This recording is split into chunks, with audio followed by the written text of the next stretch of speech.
नमस्कार, आज हमारे साथ है युवा साइंटिस्ट एकता सिंह जी। हम इनसे जानेंगे कि इनके जीवन की इसरो में कैसे एंट्री हुई और उन्होंने किस तरीके से तैयारी की और इस युवावस्था में आप इसरो में काम कर रहे हैं, अपने अनुभव हमसे शेयर कीजिए। जी, तो मैं लोगों को ये बताना चाहूँगी, यूजुअली लोगों को ये पता ही नहीं होता कि इसरो में आया कैसे जाता है। इसरो में आने के लिए आप जो है हमारी वेबसाइट को रेफ़र कर सकते हैं एंड हमारा एक एग्ज़ाम होता है आईसीआरबी एग्ज़ाम। उसकी ज़्यादा जानकारी आप हमारी वेबसाइट पर पा सकते हैं कि किस तरह से आप इसरो में प्रवेश कर सकते हैं एज़ अ वैज्ञानिक। ऐसा नहीं है कि हमारे यहाँ सिर्फ़ वैज्ञानिक की ही ज़रूरत है, इसके अलावा भी हमारे यहाँ पे हर क्षेत्र के लोगों की ज़रूरत होती है। ठीक है। आपको कितना समय हो गया इसरो में अभी काम करते हुए? मुझे इसरो में काम करते हुए 5 से अधिक वर्ष हो गए हैं। और अभी तक आपने क्या-क्या अनुभव किया है? किस तरीके से आपका फील्ड वर्क रहा? किस तरीके से आपने चीज़ें सीखी हैं इसरो में आने के बाद? तो इसरो में आप जिस दिन ज्वाइन करते हैं उसी दिन से सीखना स्टार्ट कर देते हैं। हर दिन एक नया अनुभव होता है और एक नई चीज़ सीखने को मिलती है। जो मेरी सबसे बड़ी सीख यहाँ रही है कि जो हम पढ़ते हैं थ्योरी में और जो हम प्रैक्टिकल करते हैं, उसमें बहुत अंतर होता है। और प्रैक्टिकली चीज़ों को जब आप अपने सामने होते हुए देखते हैं, वो एक अलग अलग ही अनुभव होता है। जो हम ग्राउंड पे चीज़ें करते हैं, जो हम फ्लाइट मॉड्यूल के लिए अपने सैटेलाइट्स के लिए चीज़ें करते हैं, दोनों में बहुत अंतर होता है। तो ये चीज़ें सीखना और ये एक सीखने का कंटिन्यूस प्रोसेस होता है, जो मुझे लगता है अगर यहाँ पे कोई 25 साल की उम्र में ज्वाइन करे या आप हमारे यहाँ पे 50 साल के वैज्ञानिक को देखें, हर कोई सीख रहा होता है। तो ये एक ऐसी जॉब है जिसमें आप रोज नया कुछ सीखते हैं एंड आई वुड से कि ये आप प्रोफेशनली तो सीख ही रहे हैं, लेकिन पर्सनली भी आप बहुत कुछ सीखते हैं। जैसे आप टाइम की अहमियत को सीखते हैं कि हमारे लिए टाइम कितना इम्पोर्टेंट है। हमारे लिए सैटेलाइट में 1 सेकेंड भी बहुत इम्पोर्टेंट होता है। तो उस तरह से वो डिसिप्लिन भी हमारी पर्सनल लाइफ के अंदर आता है कि आपको कितना डिसिप्लिन रहना है। जी, आपने एग्ज़ाम की तैयारी जो इसरो में आपने दिया, एंट्रेंस एग्ज़ाम, तो उसकी तैयारी आपने किस तरीके से की? और आपको किस तरीके से आपने मतलब मोटिवेट रही हैं आप उस टाइम पे, एग्ज़ाम के टाइम पे? तो मैं अपना अनुभव बताना चाहूँगी, मैंने कोई कोचिंग नहीं ली है, मैंने अपनी प्रिपरेशन खुद से ही की है। तो मैं लोगों को भी ये बताना चाहूँगी कि ऐसे ज़रूरी नहीं है कि आप कोई कोचिंग एग्ज़ाम लीजिए या आप बहुत ही ज़्यादा कुछ कीजिए। आप अपने जो भी स्ट्रीम में है, आप उस पर फ़ोकस कीजिए। बेसिकली आपके कांसेप्ट्स क्लियर होने चाहिए। अगर आपके कांसेप्ट्स क्लियर है, तो I think you can crack the exam. आप अभी जैसे भोपाल आई हैं और आप अलग-अलग जगह भी जाती रहती होंगी, तो आप बच्चों से आपका मिलना होता है, तो बच्चे आपसे किस तरीके के सवाल करते हैं? मतलब वो क्या जानने के लिए इच्छुक रहते हैं?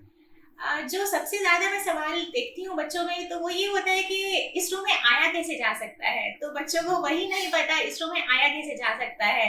तो उसके लिए आई वुड से कि आप हमारी वेबसाइट को रेफ़र कर सकते हैं, हमारी टाइमली जो भी वैकेंसीज़ आती हैं। दूसरा सवाल, लोगों को ऐसा लगता है कि इसरो में आने के लिए ये बहुत ज़रूरी है कि आप आईआईटी से हों, एनआईटी से हों। आई वुड से ऐसा कुछ भी नहीं है। इसरो में कोई भी बायसनेस नहीं है कि आपको आईआईटी या एनआईटी से हैं तो ही आप आ सकते हैं। आप कहीं के भी कॉलेज से पढ़े हैं, आप हमारे इसरो में आ सकते हैं। व्हाट मैटर्स इज कि आपके अंदर वो स्किल है क्या। आप हमारा एग्जाम क्लियर कीजिए and you can get into our and you can be a part of a team. तो अभी आपको कितने साल का अनुभव हुआ है इसरो में काम करते हुए? मुझे 5 से अधिक वर्ष हो गए हैं इसरो में काम किए हुए। ठीक है। धन्यवाद आपका जो आपने समय निकाला हमारे लिए। और हमारे साथ सीनियर साइंटिस्ट भी जुड़े हुए हैं। तो मैं सर से भी जानना चाहूँगा कि सर आपको इतने साल हो गए, अब आपके अनुभव बहुत अलग तरीके के होंगे क्योंकि मैं जिस तरीके से उनका भी कम अनुभव है। तो आप लगातार इस फील्ड में काम कर रहे हैं। तो आपने अभी और आगे इसरो की क्या प्लानिंग है और अभी तक आपने किस तरीके का कार्य किया है? थोड़ा-सा अपना दर्शकों को बताएँ।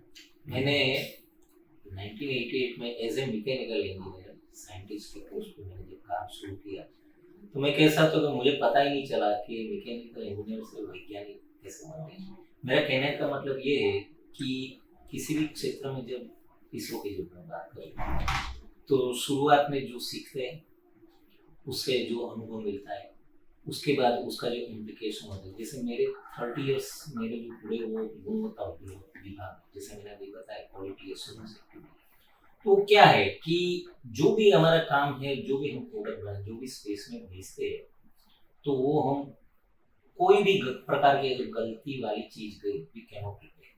तो उसके लिए क्या करना चाहिए कि हर चीज हर कार्य इस प्रकार से करो कि उसमें त्रुटि न रहे। तो जैसे प्रोसेस की बात करो, पर्सन की बात करो, परफॉर्मेंस की बात करो, तो इतनी जांच हो जाए जैसे चीज बन जाती है।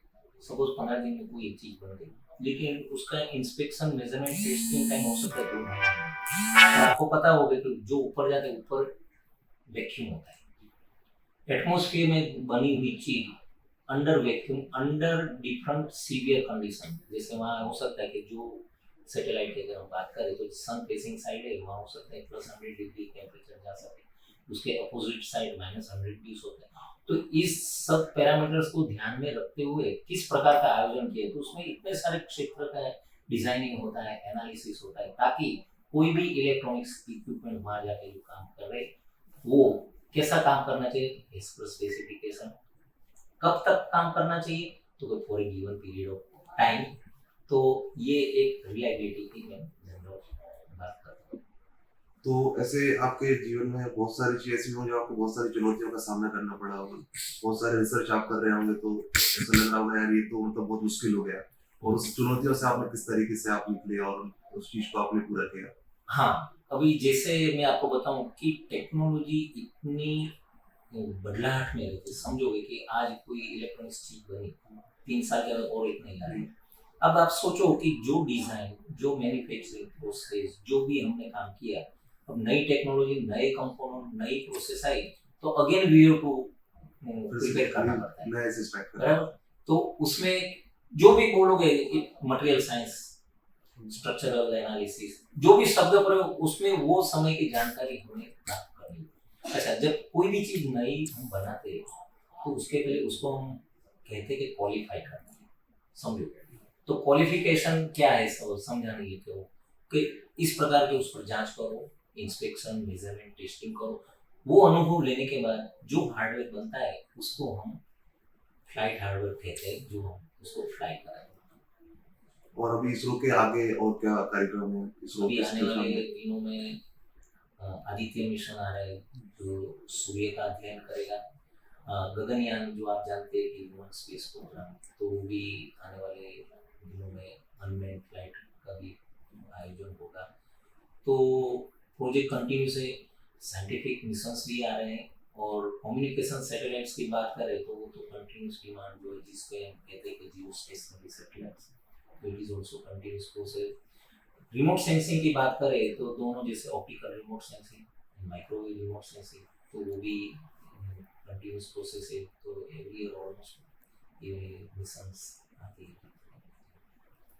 सर मैं ये जानना चाह रहा था, जैसे कि अभी हो गया आपको इतने साल का अनुभव है, आपने बहुत अलग अलग क्षेत्र में कार्य किया है, तो जैसे बच्चे हैं, तो अभी बच्चों को जैसे बहुत सारी चीज़ों की तो इन्फॉर्मेशन मिल जाती है, लेकिन इसरो एक ऐसा फील्ड है कि जिसकी इन्फॉर्मेशन ज़्यादा है नहीं कहीं पे, इसकी बातचीत भी ज़्यादा नहीं होती, मतलब इस तरीके से आप इस बारे में आप क्या, आपका क्या अनुभव रहा है कि इसरो की जानकारी, मतलब बहुत सारी चीज़ों की जानकारी लोग निकाल लेते हैं, लेकिन इसरो के बारे में अभी इतना फेमस नहीं है इसरो, छोटी जगहों पर खासकर, कि बच्चों को उसके बारे में जानकारी हो, या बच्चे का कोई ड्रीम हो कि मुझे इसरो में जाना है, तो उस पर आप क्या कहना चाहिए? इसमें थोड़ा मैं आपको ये करेक्ट करूँ कि आज़ादी का अमृत महोत्सव जो चल रहा है, तो 2 साल से ये हमारी जो आउटरीच एक्टिविटीज है उसमें इतना बढ़ावा है कि अभी तो मैं कह सकता हूँ कि पूरे देश में ऑलमोस्ट सभी राज्यों में ये हमारी काफ़ी जानकारी पहुँच गई है। और वही एक प्रयास है कि जो हम किस प्रकार से काम करूँ, जो हमारा जो वर्किंग कल्चर है उसी की बात करूँ। अभी जैसे मैं मेरी बात करूँ तो विक्रम साराभाई के बाद में 3rd या 4th जनरेशन का साइंटिस्ट, सपोज 10-15 साल का नहीं है, मैं ये दावा नहीं कर सकता कि मैंने ये काम किया। क्यों? क्योंकि मैं जब ज्वाइन किया तो मैं भी मेरे सीनियर से सीखा।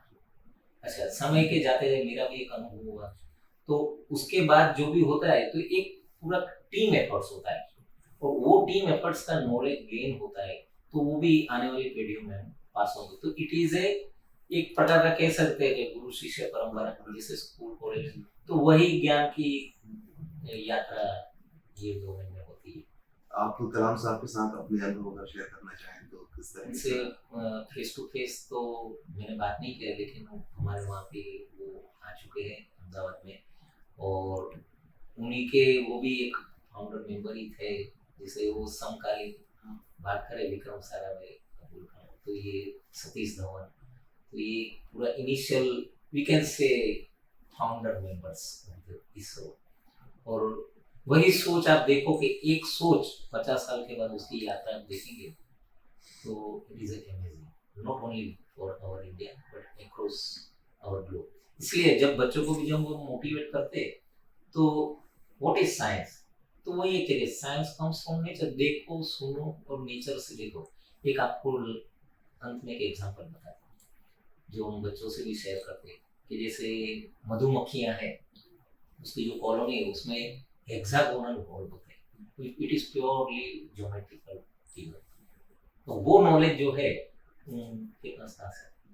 मेरे कहने का मतलब कि नेचर में इतना सारा छिपा हुआ है। अच्छा, वही कॉन्सेप्ट हम सैटेलाइट में भी यूज करते हैं, जैसे हनीकॉम स्ट्रक्चर है। नेचर खुद ही एक साइंस है, एक पूरा साइंस कह सकते हैं।